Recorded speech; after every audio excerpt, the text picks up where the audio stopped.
প্রিয় দর্শক, আপনাদের সবাইকে স্বাগত জানাচ্ছি আমাদের আজকের অভিমত অনুষ্ঠানে। আজকের এই অনুষ্ঠানে আমরা স্টুডিওতে দুজন অতিথিকে আমন্ত্রণ জানিয়েছি এবং আজকের এই অনুষ্ঠানে আমরা শিরোনাম নির্ধারণ করেছি প্রোপাগান্ডার ফাঁদে বাংলাদেশ, অর্থাৎ যে পরিবর্তনের আকাঙ্ক্ষা নিয়ে প্রায় 4 মাস আগে আওয়ামী সরকারের পতন ঘটেছিল, একটি গণ অভ্যুত্থান হয়েছিল বাংলাদেশে।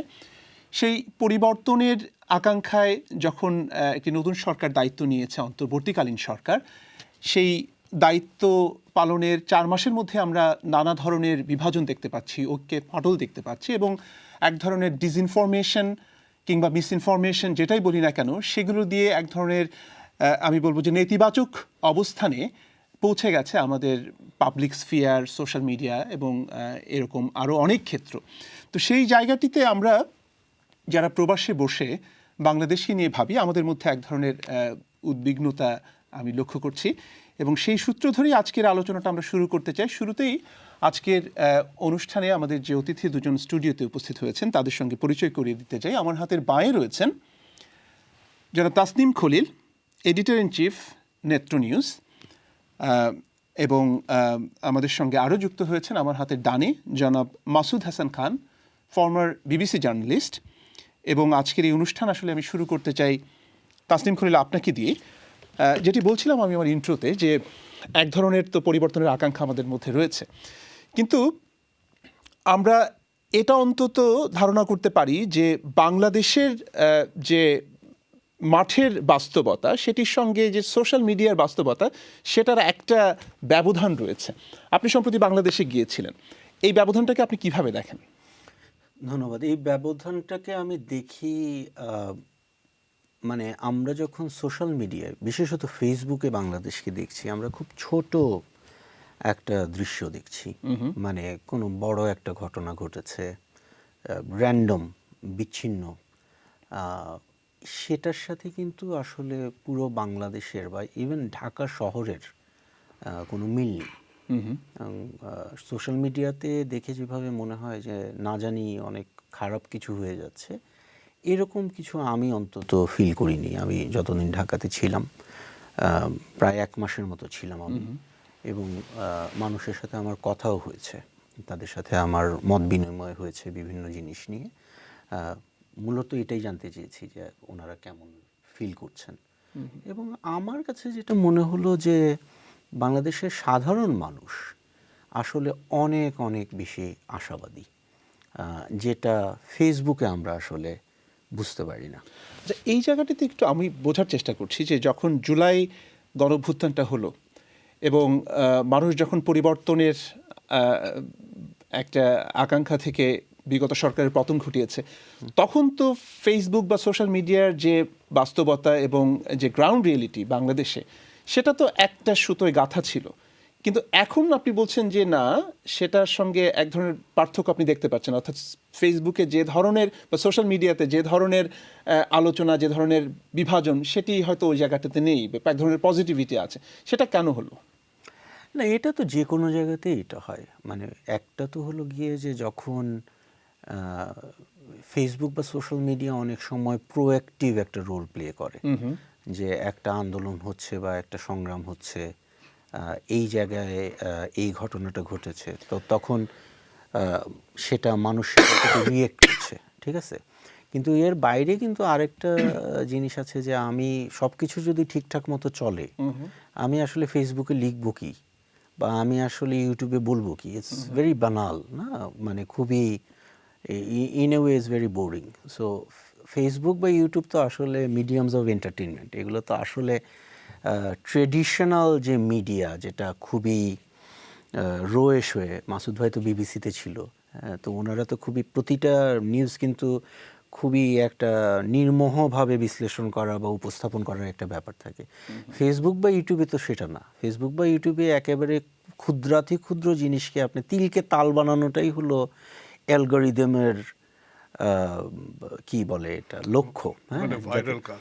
ভাইরাল কালচার, এটা অমুক ভাইরাল হয়ে গিয়েছে, রাইট? এটা একটা কথা না? তো ফেসবুকে একেবারে ক্ষুদ্রাতি ক্ষুদ্র ঘটনাগুলোকেও ভাইরাল বানানোর একটা প্রবণতা সবার মধ্যে থাকে। তো এই জন্য আমি মনে করি যে ফেসবুকের যেটুকু আমরা দেখি, গ্রাউন্ড রিয়েলিটি এটা থেকে অনেকটাই ভিন্ন। আমি মাসুদ হাসান খানের কাছে যাব, কিন্তু যাওয়ার আগে একটু ব্রিফলি যদি আপনি বলেন যে অন্তর্বর্তী সরকারের যে কার্যক্রম গত 4 মাসে, সেটি নিয়ে মিশ্র প্রতিক্রিয়া রয়েছে। যারা তাকে নিয়ে এক ধরনের পজিটিভিটির ভেতরে রয়েছেন, তারা ওনার কোনো দোষী দেখতে চাচ্ছেন না। আবার যারা এক ধরনের, অনেকেই বলে কোট আনকোট আফসোস লীগ, তাদের এত আফসোস যে আসলে দেশটা শেষ হয়ে গেল, আগেই ভালো ছিলাম।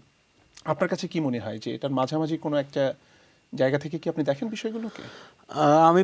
আমি খুবই অপটিমিস্টিক মানুষ, তো আমি সবসময় অপটিমিস্টিক একটা লেন্স দিয়ে সব কিছুই দেখি।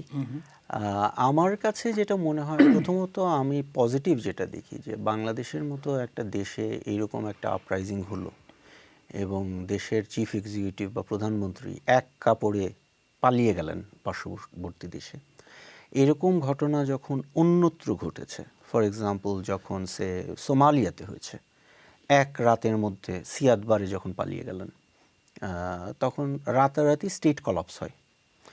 বা আমরা যখন দেখলাম ইউক্রেনের, ফর এক্সাম্পল ইউক্রেনে যখন ময়দানে রেভলিউশন হলো, কয়েকদিনের মধ্যে রাশিয়ান একটা ইনভেশন হয়ে গেল দোনবাস এরিয়াতে। তো এই ধরনের কিন্তু, এবং আরব স্প্রিংয়ের সময়ও কিন্তু আমরা দেখেছি যে বিভিন্ন ধরনের সিচুয়েশন ক্রিয়েট হয়, স্টেট একেবারে প্রায় কোলাপসের দিকে চলে যায়। হ্যাঁ, তো অন্তর্বর্তীকালীন সরকারের সবচেয়ে বড় সাফল্য এইখানেই। এটা শুধু অন্তর্বর্তীকালীন সরকারের না, আমি বলবো এটা বাংলাদেশের জনগণের সাফল্য, যে বাংলাদেশের জনগণ এই যে গণ অভ্যুত্থানটা, এটা তারা ওন করেন। এবং এটা আমার কাছে যেটা মনে হয়েছে যে সবাই, আমি যাদের সাথেই কথা বলেছি, তাদের কথা হচ্ছে যে আমি এই করেছি, হ্যাঁ, বা আমি হয়তো একটু পানি দিয়েছি, বা আমি হয়তো একটা স্লোগান দিয়েছি। They feel very connected to whatever happened. এবং এটা আমাদের আন্দোলন ছিল, আমাদের অভ্যুত্থান ছিল, আমরা জয়ী হয়েছি, আমরা এটাকে রক্ষা করব। তো এই যে গণ অভ্যুত্থানটাকে রক্ষা করার যে একটা ইমোশনাল একটা অ্যাটাচমেন্ট, এটা প্রবলভাবে আছে বলেই অন্যান্য জায়গায় যেরকম গণ অভ্যুত্থান ব্যর্থ হয়, এটা আমরা দেখিনি। বাংলাদেশ যথেষ্ট স্টেবল অবস্থায় আছে এখন। আর আফসোস লীগের কথা যেটা বলছেন, সেটা তো অবশ্যই definitely you cannot make everyone happy, তাই না? এই সরকারের কি কোনো ভুল নেই? এই সরকারের কি কোনো, বর্তমান সরকারের কি কোনো উইকনেস নেই? অনেক বেশি আছে।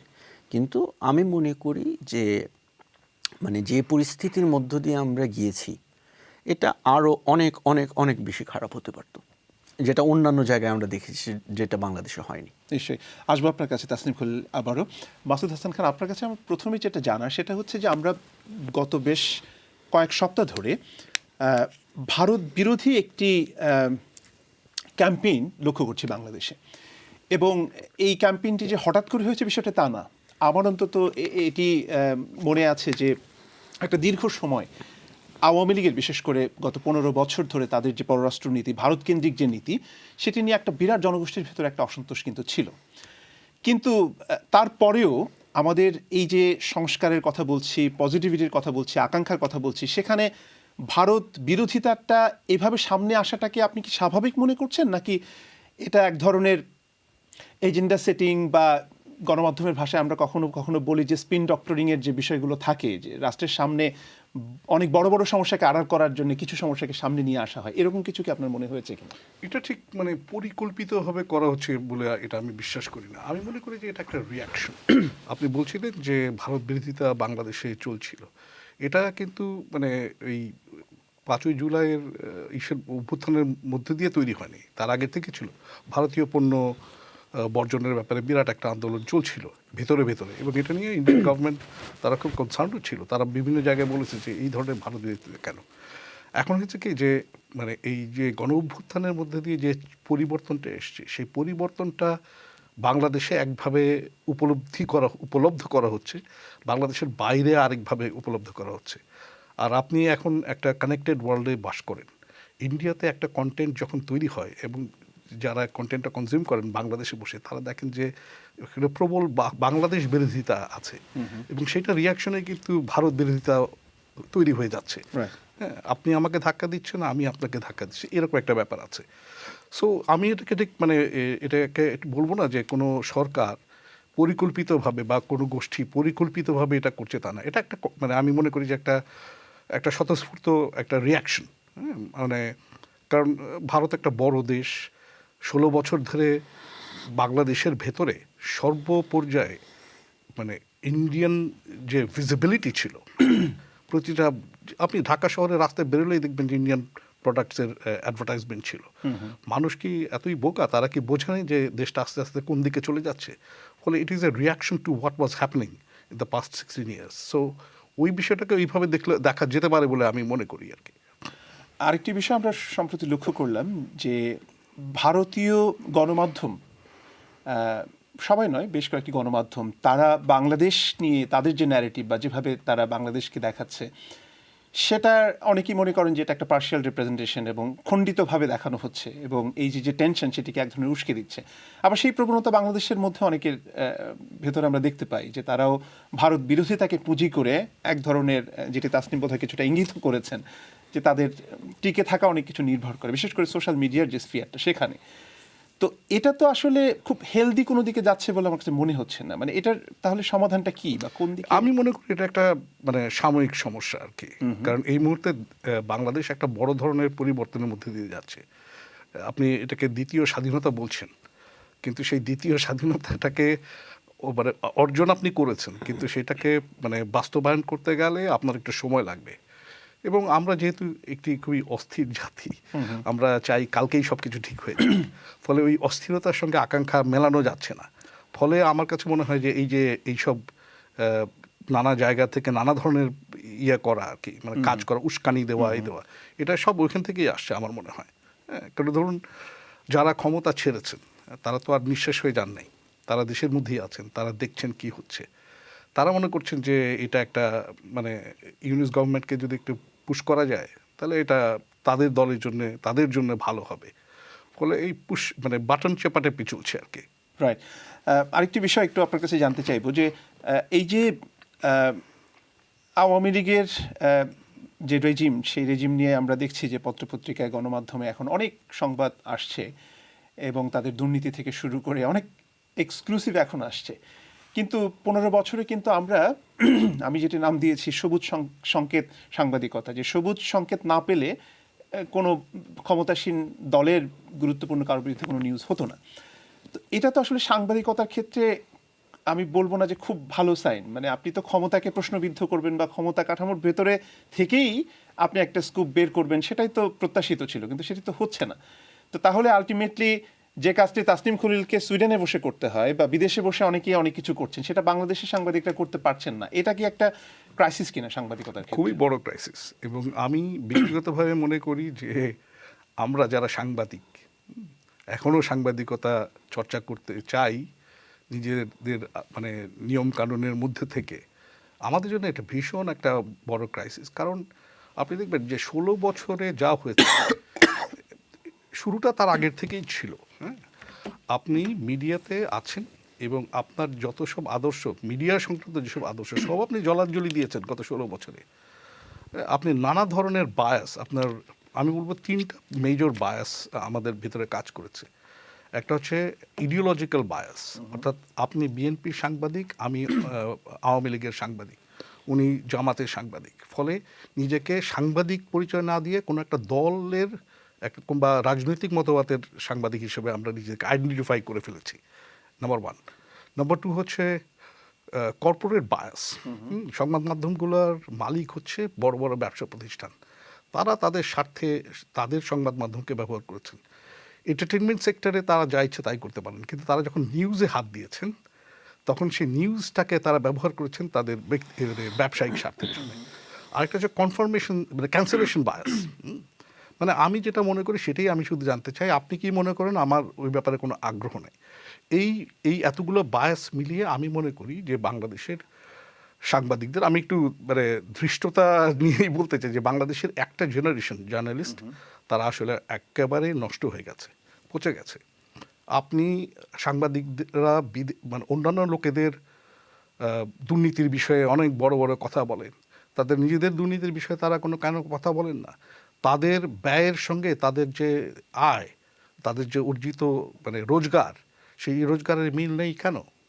আমি যখন বিশ্ববিদ্যালয়ে পড়ি তখন থেকেই আমি সাংবাদিকতা করি। আমাদের চোখে যারা খুব বড় বড় সাংবাদিক ছিলেন সেই সময়, আমরা জানতাম যে তারা কত টাকা স্যালারি পান, তাদের বাসাটা কি সেটা মোহাম্মদপুরে হবে না মানে ইয়েতে হবে। অল্প দুই একজন সাংবাদিক যারা ছিলেন তাদেরকে তারা আমরা দেখেছি বাড়িধারায় ফ্ল্যাট কিনে থাকেন। আর আপনি এখন যান ঢাকায়, জিজ্ঞেস করেন কয়টা সাংবাদিকের বাড়িঘর আছে, ফ্ল্যাট আছে ওইসব অভিজাত এলাকায়। ফলে তার মানে এটা কী হয়েছে? তার মানে এটা হচ্ছে যে আমরা অ্যাজ এ সাংবাদিক আমরা নিজেদেরকে টোটালি বিসর্জন দিয়েছি।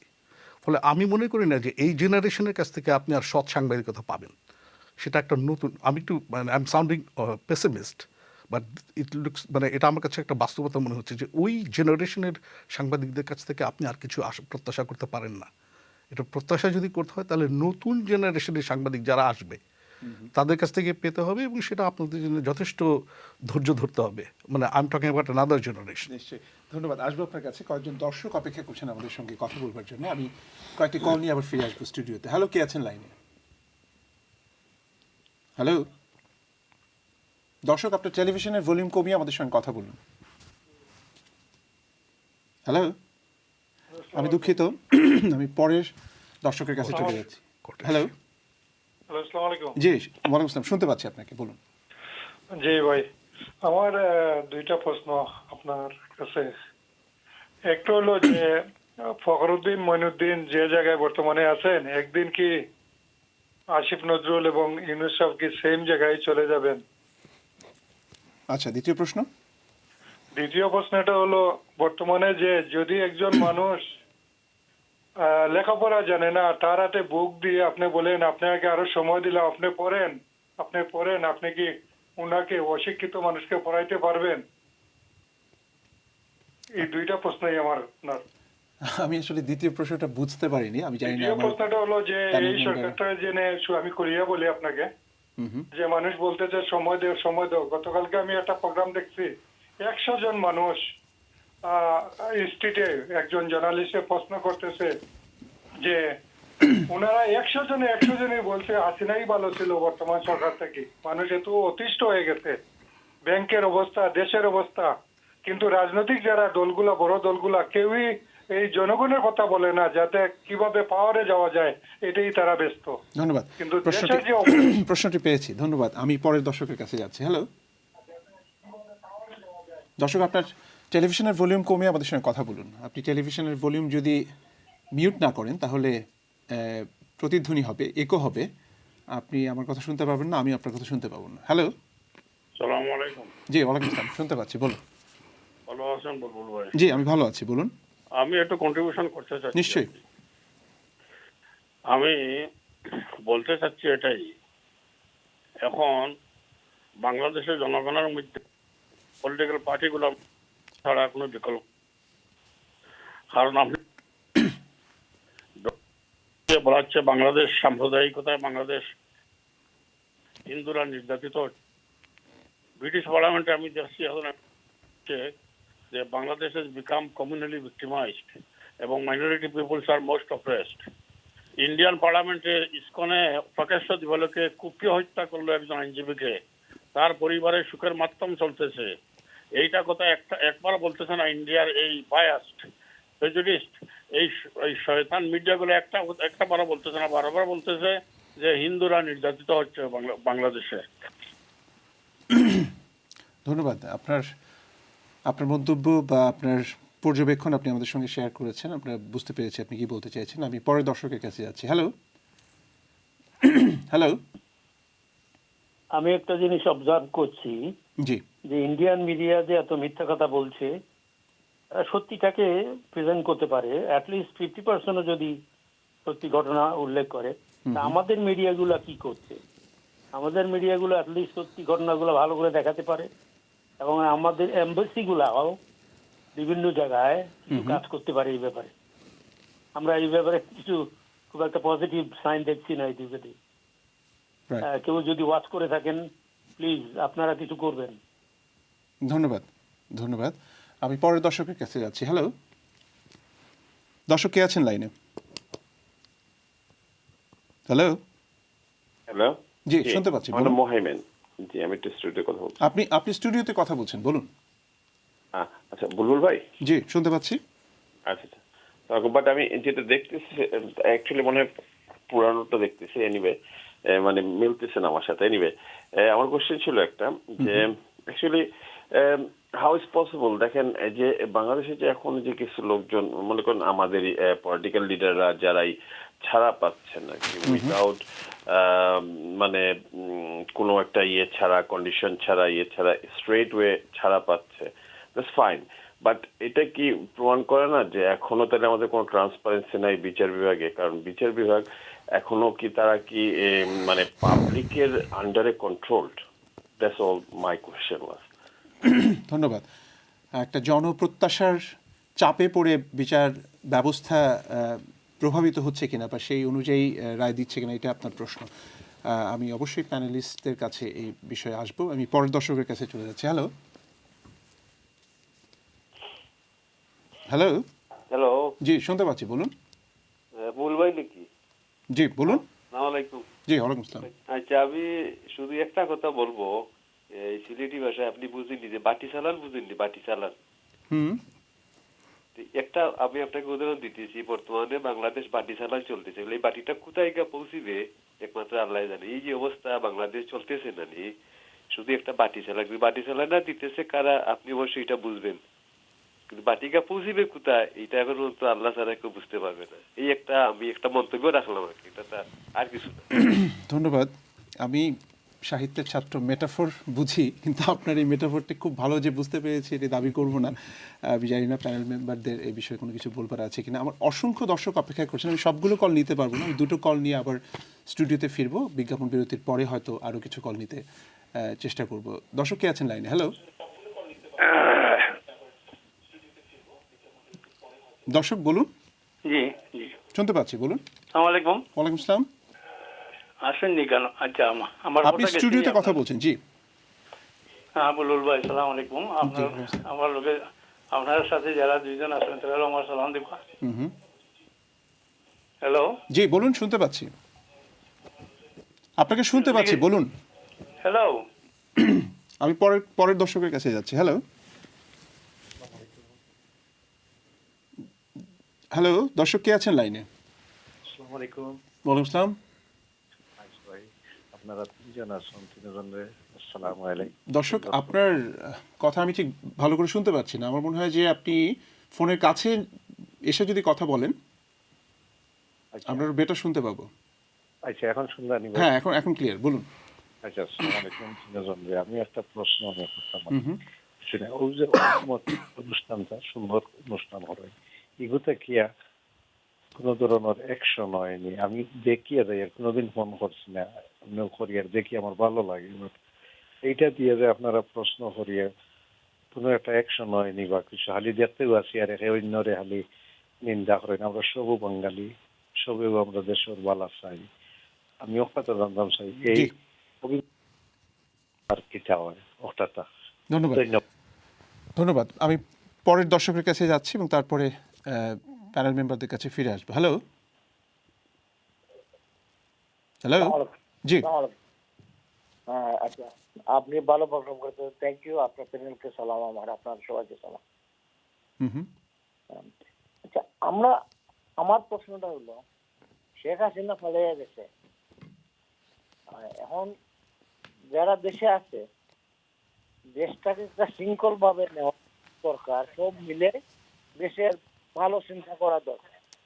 একজনকে আরেকজনকে আপনার এই ব্লেম গেম খেলার কোনো দরকার নাই আমি মনে করি। আর দ্বিতীয় প্রশ্ন হলো আপনার, মানে মিলিটারি চাইতে আমাদেরকে মানে দেশটাকে স্ট্রিক করা উচিত, কারণ আমরা সিভিলাইজ হতে আরো 500 বছর লাগবো, আমরা খুব আনসিভিলাইজ। এটাই আমার বলার। ধন্যবাদ। আমি প্যানেলে ফিরে আসছি। তাসনিম, আপনার কাছে আসি। আমি যদি খুব ইন্ডিভিজুয়াল প্রশ্নের উত্তরে যাই তাহলে অনেক সময় লেগে যাবে, কিন্তু যে প্রশ্নটা আমি সবগুলো দর্শকের মতামতের ভিত্তিতে আপনার কাছে করতে চাই, যে আমি জানি যে এটা কোনো বড় স্যাম্পল না, কিন্তু যে কটি কল আসে বা যে কটি কল এমনকি 5 আগস্টের পরে যে কলগুলো আসতো সেটাতে কিন্তু অনেকটাই পরিবর্তন এসছে। তাদের মধ্যে এক ধরনের উদ্বেগ, ডিসস্যাটিসফ্যাকশন এবং অনেক ধরনের শঙ্কা কাজ করছে যে আসলে কতটুকু ভালো কিছু ডেলিভার করতে পারবে অন্তর্বর্তীকালীন সরকার। আপনার কিছু বলবার আছে কোনো কলারের বিপরীতে? বিশেষ করে একজন বলেছেন যে ফখরুদ্দিন মঈনুদ্দিন সেই পরিণতি বরণ করতে হবে কিনা সেটি নিয়ে তার এক ধরনের জিজ্ঞাসা আছে। আমার কাছে সেটা মনে হয় না, কারণ এই ফখরুদ্দিন মঈনুদ্দিনের যে সরকারটা, সেটা আমরা যদি হিস্ট্রি দেখি, এটা কিন্তু কোনো গণ অভ্যুত্থানের মাধ্যমে ইনস্টল ছিল না। এটা একটা আর্মি ইনস্টলড একটা রেজিম ছিল, এবং তারপরে তারা গণবিরোধী বিভিন্ন কাজকর্ম করেছেন, টর্চার করেছেন, পলিটিক্যাল পার্টিগুলোকে বাদ দেওয়ার চেষ্টা করেছেন, বোধ বিএনপি, আওয়ামী লীগ, হ্যাঁ, -2 কথা আমরা জানি। তারা যখন ব্যর্থ হয়েছেন তখন তারা পলিটিক্যাল পার্টিগুলোর সাথে এক ধরনের আন্ডারস্ট্যান্ডিংয়ে এসেছেন, যেটা ইনফ্যাক্ট আব্দুল জলিল সাহেবের সাথে আপনার একটা ইন্টারভিউ ছিল, খুবই বিখ্যাত ইন্টারভিউ, সেটাতে অনেক কিছু এসেছিল। এই সরকারটার সাথে ওই সরকারের এখানে একটা বড় অমিল, কারণ ডক্টর ইউনূসের নেতৃত্বে যে অন্তর্বর্তীকালীন সরকারটা হয়েছে, যারাই এখানে আছেন তাদের এক ধরনের ম্যান্ডেট আছে, যেটা গণ অভ্যুত্থানের ম্যান্ডেট, ইলেক্টেড না। আর আরেকটা কথা হলো যে আমার মনে হয় যে একটা ট্রানজিশনাল গভর্নমেন্ট দেশে শৃঙ্খলা ফিরিয়ে নিয়ে আসবে, সব কিছু ঠিক করে ফেলবে 4 মাসের মধ্যে, এই আশাটা মনে হয় করাটা আমাদের জন্য একটু বেশি হয়ে যাচ্ছে। আমি একটা উদাহরণ দিই, আপনাদের ইংল্যান্ডে আগামীকালকে যদি ধরেন লন্ডন রায়টের মতো একটা পরিস্থিতি হয়, যেটা একসময় হয়েছে, 3-4 দিন কিন্তু এই লন্ডনের মতো শহরে প্রচুর রায়ট হয়েছে, লুটপাট হয়েছে, হ্যাঁ, ললেসনেস ছিল। এইরকম একটা পরিস্থিতিতে যদি হঠাৎ করে কিয়ার স্টারমার যদি পালিয়ে যান, সে ফ্রান্সে চলে গেলেন, সভ্য অসভ্য একটা কথা এখানে আসছে যে বাঙালিরা সম্ভবত সভ্য না, এরকম একজন কলার বলেছেন। এখানে কি হবে সেটা, মানে can you imagine the situation if the prime minister of United Kingdom just flees, right? এবং মানে এমন একজন মানুষ যে তখন দেশে নাই, হ্যাঁ, অপারেশন করতেছে দেশের বাইরে, সে ফেরত এসে তাকে ক্ষমতা গ্রহণ করতে হচ্ছে একটা ট্রানজিশনাল গভর্নমেন্টের, সে এসে 4 মাসের মধ্যে ঠিক করে ফেলবে, এটা তো আমি তার কাছ থেকে আশা করতে পারি না। আরেকটা জিনিস আমি যেটা বলবো, যে কারণে আমি বারে বারে আমি আশাবাদের কথা বলি, আমি আশাবাদী, লন্ডন রাইটসের কথা বললাম। আপনাদের তো এখানে যখন লন্ডন রাইটস হয়েছে, একটা জুতার দোকানও তো খালি ছিল না, নাইকি, পুমা সব কিছু লুট হয়ে গিয়েছিল। এইবার আপনি ঢাকায় যান, বা আপনারা যারা ঢাকায় যাবেন, এত ললেসনেসের মধ্যেও কিন্তু লুটপাট ওইভাবে হয়নি। আওয়ামী লীগের মালিকানাধীন যে দোকান 2-1টা, যেমন বেক্সিকোর 2-1টা ক্লোদিং ব্র্যান্ড আছে, ওইগুলো মানুষ লুট করেছে। কিন্তু আমি নিজে দেখেছি যে একটা ইয়েলো একটা শোরুম, সেটা লুট হয়েছে, ঠিক পাশেই একটা গয়নার দোকান, সোনার দোকান, সেটা একেবারে অক্ষত, হাতও দেয় নাই মানুষ। তো ওই যে বিষয়টা বললাম যে বাংলাদেশের মানুষের রেজিলিয়েন্সটা অনেক বেশি। আমরা যারা একটু ওয়েস্টার্ন সমাজে থাকি, আমাদের এক ধরনের হাই এক্সপেকটেশন থাকে, এবং হ্যাঁ, আরেকটা যে মাসুদ ভাই বললো যে আমরা খুব অস্থির জাতি, আমি মনে করবো যে আমাদের এখন একটা পেশেন্সের খুব দরকার। আমরা একটা ট্রানজিশনাল গভর্নমেন্টের কাছে আছি, এই সরকারটাকে একটু হলেও সময় দিতে হবে, এবং এই পরবর্তীতে যখন একটা ইলেক্টেড গভর্নমেন্ট আসবে, সেই ইলেক্টেড গভর্নমেন্টের কাছে আমরা মানে আরও দাবি দেওয়া যেগুলো আছে সেগুলো আমরা তুলে ধরতে পারি। কারণ উইদাউট এ ম্যান্ডেট একটা গভর্নমেন্টের পক্ষে 4 মাসের মধ্যে 6 মাসের মধ্যে সব কিছু ঠিক করে ফেলতে পারবে, এটা তো আসলে হয় না। নিশ্চয়ই, ধন্যবাদ তাসনিম খলিল। আমি মাসুদ হাসান খান আপনার কাছে আসবো, কিন্তু তার আগে আমাদের সময় হয়েছে ছোট্ট একটা বিজ্ঞাপন বিরতিতে যাবার। বিজ্ঞাপন বিরতির পর আবারও ফিরে আসছি অভিমত অনুষ্ঠানে, দর্শক সঙ্গে থাকুন।